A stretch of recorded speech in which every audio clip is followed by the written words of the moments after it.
Catus Maximus here. Excuse me. Little video about this Blue Point USA. These are the 12-inch extended reach feeler gauge set.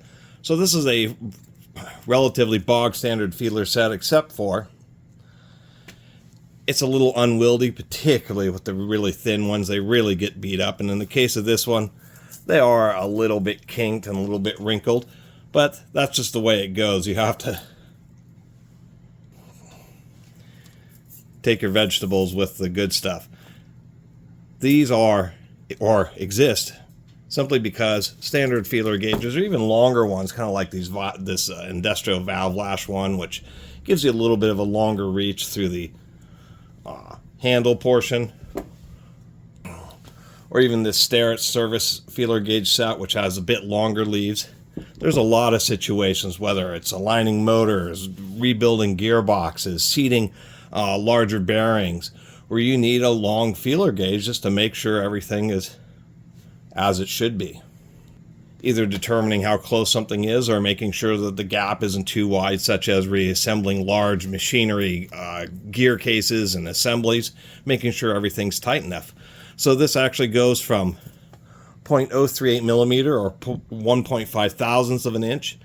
What they do try to do is they set this 40 thousandths on top to help kind of protect the thinner ones, and then it's progressive, and the 40 thousandths is 1.02 millimeter.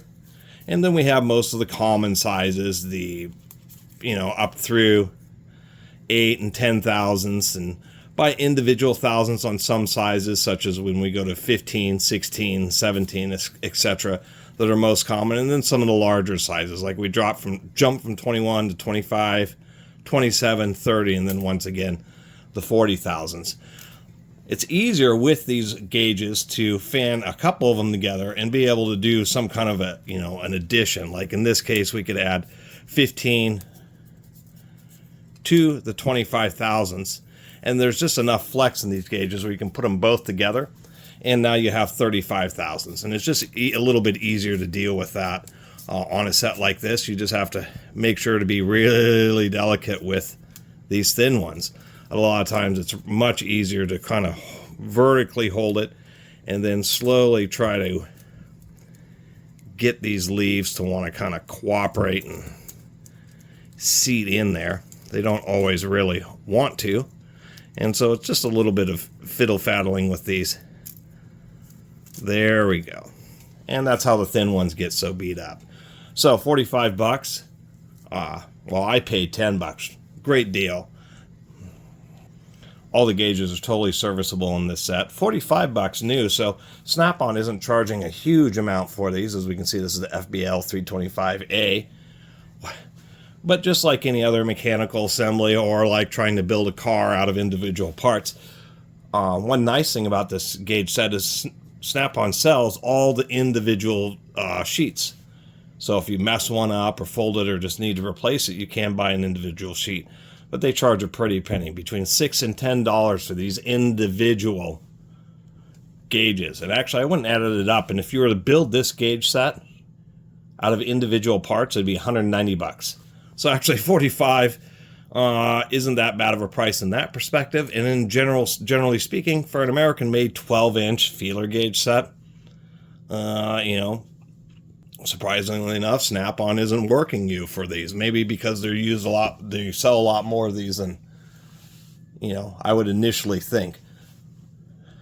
But then having them, I can think of just so many situations where these would be exactly the ticket, where I've wanted to use a feeler gauge, but there just wasn't any real way of getting one into the spots that I really wanted to measure. And now you have the flexibility of a long gauge to be able to snake it into places, as well as just having the handle. In this case, you can be 2 feet away, 24 inches away from what you're trying to, which will hurt the feedback that you're getting from, because it's so because you're so remote.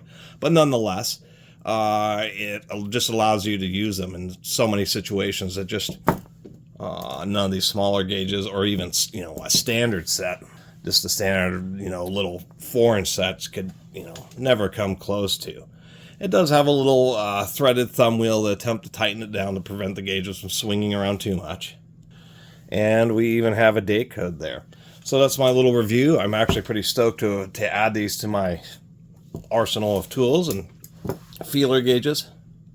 These things are handy. Once you have them around and actually service things or try to fix up like loose ratchets, heads, like I do quite often, loose parts on power tools and equipment, it's nice to have a set of feeler gauges because it allows you to get a pretty good feel for the distances, which are hard to measure with calipers or anything else. And then you can go and try to dig up washers or other things that give you the right spacing without having to use more complicated methods. And another side effect here, you would use the thicker one like the 40 thousandths. But one nice thing about these feeler gauges is this edge is actually going to be pretty darn straight and parallel. So it's long enough for you to put against surfaces to see if you have deviations or warpage. And so they're kind of nice as a handy foot-long straight edge as well. And the last thing, these are actually oiled. They're not have very little corrosion, but that's kind of the deal with feeler gauges. Is they tend to be an oily tool because that's what they're made out of, a hard, I don't know if it's carbon steel or some kind of tool steel, but they are a hard steel so that they don't get squished by whatever you're measuring. But it also means they rust, so you got to keep them pretty well oiled. Anyway, really glad to have shared this with you guys, and I'm actually kind of stoked to own a set of feeler gauges like this. I'm sure there's going to be a variety of situations where I end up using these just because of the versatility of having such a long set. And to boot new, they're actually a reasonable price. Anyway, thanks for watching. See you next time.